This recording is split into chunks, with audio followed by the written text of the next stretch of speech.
ஆண்டவராகிய இயேசு கிறிஸ்துவின் நாமத்திலே இயேசு நம்மோடு இந்த நிகழ்ச்சியினூடாக உங்களை சந்திப்பதிலே மிக்க மகிழ்ச்சி அடைகிறேன்.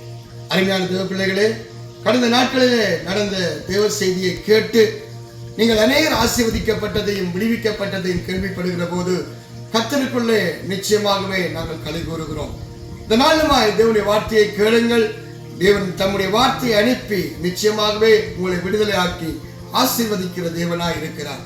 இந்த நாளுமாய் வேத தியானத்துக்கு ஆதாரமாக ரோமர்கள் நிருபம் 5ஆம் அதிகாரத்திலே நான் 8ஆம் 9ஆம் வசனங்களை உங்களுக்காக வாசிக்கிறேன்.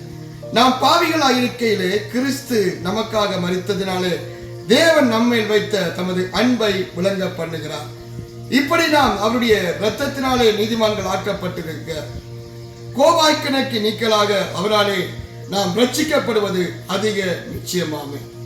அருமையான தேவ பிள்ளைகளே, நாம் பாவிகளாய் இருக்கையிலே கிறிஸ்து நமக்காக மரித்ததினாலே தேவன் நம்மேல் வைத்த அன்பை விளங்க பண்ணினார்.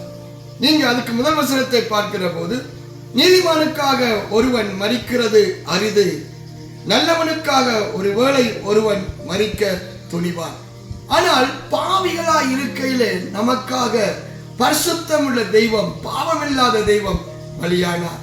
இன்றைக்கு நம்முடைய பிழைகளை, நம்முடைய பாவங்களை சுட்டி காட்டுகிற அநேகர், சுட்டி காட்டி நம்மை விட்டு விலகி போறவர்கள் அநேகர். ஆனால் நாம் பாவிகளாய் இருக்கிற போது கிறிஸ்து நம்மேல அன்பு வைத்து நம்மேல் தயவு பாராட்டி அவர் நமக்காக தம்மையை கிருபாதார பலியாக ஒப்பு கொடுத்தார். அது மாத்திரமல்ல, வேதம் சொல்லுகிறது, இப்படி இருக்க அவருடைய இரத்தத்தினாலே நீதிமான்கள் பட்டிருக்க கோபாய்க்கணைக்கு நீங்களாக அவராலே ரட்சிக்கப்படுவது அதிக நிச்சயமா. இயேசு கிறிஸ்துவின் ரத்தம் இல்லாமல் பாவம் எண்ணிப்பில்லை. பரிசுத்தம் உள்ள தெய்வம் நம்முடைய பாவங்களுக்காக, நம்முடைய சாபங்களுக்காக அவர் ரத்தம் சிந்தி சிலுவையிலே மரிக்க வேண்டியதாக இருந்தது. நல்லா கவனிங்க. இன்றைக்கு ஒரு நீதிமானுக்காக ஒருவன் மரிக்கலாம், நல்லவனுக்காக ஒருவன் மரிக்கலாம். ஆனால் பாவத்திலும் துக்குணத்திலும் வாழ்ந்தவரை நமக்காக பாவமில்லாத பரிசுத்தம் உள்ள தெய்வம் எப்படி தம்மை ஒப்பு கொடுக்க முடியும்? எப்படி தம்முடைய ரத்தம் முழுவதை நமக்காக சிந்த முடியும்? அவருடைய இரக்கத்தை, கிருபையை சிந்தித்து பாருங்கள். அருமையான தேவ பிள்ளையே, இந்த நாட்களில் அநேகர் கிறிஸ்துவின் அன்பை புரிந்து கொள்ளுகிறதில்லை, அவருடைய இரக்கத்தை, தயவை அறிகிறதில்லை. ஏதோ மனமும் மாமிசமும் விரும்புகிற ஒரு வாழ்க்கை வாழ்ந்து கொண்டு கிறிஸ்தவ மதத்தை பின்பற்றுகிறார்களே ஒழிய கிறிஸ்துவை பின்பற்றுகிறதில்லை. கிறிஸ்துவை பின்பற்றாதவர்களுடைய வாழ்க்கையில பாவ மன்னிப்பின் நிச்சயம் வருகிறதும் இல்லை, பரலோக வாழ்வின் மேன்மைகள் வெளிப்படுகிறதும் இல்லை. அருமையான தேவ பிள்ளையே, அதனால இந்த வசனம் சொல்லுகிறது, நாம் பாவிகளாயிருக்கையிலே கிறிஸ்து இயேசு நமக்காக மரித்ததினாலே தேவன் நம்மேல் வைத்த அன்பை விளங்க பண்ணுகிறார். அது மட்டுமல்ல, இப்படி நாம் அவருடைய இரத்தத்தினாலே நீதிமான்கள் ஆக்கப்பட்டிருக்க கோபாய்க்கணைக்கு நீக்கலாக அவராலே ரட்சிக்கப்படுவது அதிக நிச்சயமா. இந்த நாள்ல நம்முடைய வாழ்க்கையில விடுதலை, ஆசீர்வாதங்கள், மேன்மைகள் வர வேண்டுமானால் இரட்சகராகிய ஆண்டவராகிய இயேசு கிறிஸ்துவின் இரத்தத்தினால, அவருடைய ஆவியினால மறுபடியும் நாம் செலுப்பிக்கப்பட வேண்டும். அருமையான தேவ பிள்ளையே, இன்றைக்கு கிறிஸ்தவர்கள் என்று சொன்னாலும் கிறிஸ்து அவர்களுக்குள்ளே இல்லை.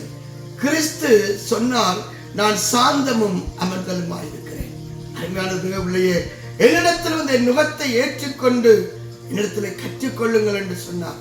கிறிஸ்துவிடத்திலே நாம் கற்றுக்கொள்ள வேண்டியது சாந்தமும் மனத்தாழ்மையும். இன்றைக்கு எத்தனை பேருக்குள்ள இந்த சாந்த மனத்தாழ்மை இருக்கிறது? அருமையான தேவ பிள்ளைகளே, இந்த நாட்கள்ல கிறிஸ்து நமக்கு ஜீவனாக, கிறிஸ்து நமக்கு பலனாக இருக்கிற போதுதான் தேவனுடைய பரலோக நன்மைகளை, மேன்மைகளை நம்முடைய வாழ்க்கையில காண முடியும். அருமையான தேவ பிள்ளைகள், இந்த நாட்கள்ல கர்த்தருடைய வசனத்துக்கு திரும்புங்கள். நீங்கள் சபை கூடுகிறதோ, காணிக்கை கொடுக்கிறதோ, ஆராதனை செய்கிறதோ பெரிய காரியம் அல்ல.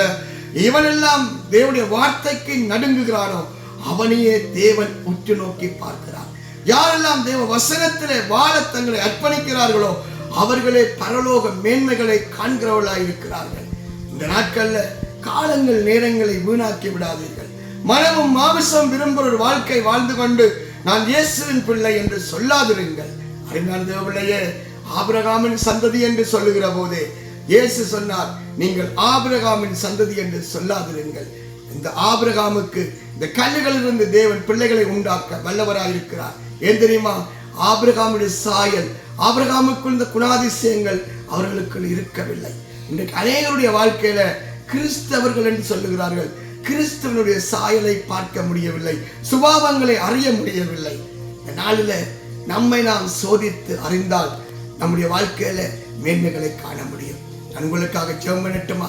தகப்பனே, இந்த நாளிலுமா இந்த வார்த்தையை கேட்கிற ஒவ்வொரு பிள்ளைகளுக்காய் மன்றாடி செபிக்கிறேன். கர்த்தாவே, இந்த நாட்களில் ஞானமுள்ள மனக்கண்களை கொடுங்கப்பா. ஆவிக்குரிய கண்கள் திறக்கப்பட்டு மேன்மைகளை காணத்தக்கதாய் அனுக்கிரகம் செய்யுங்க.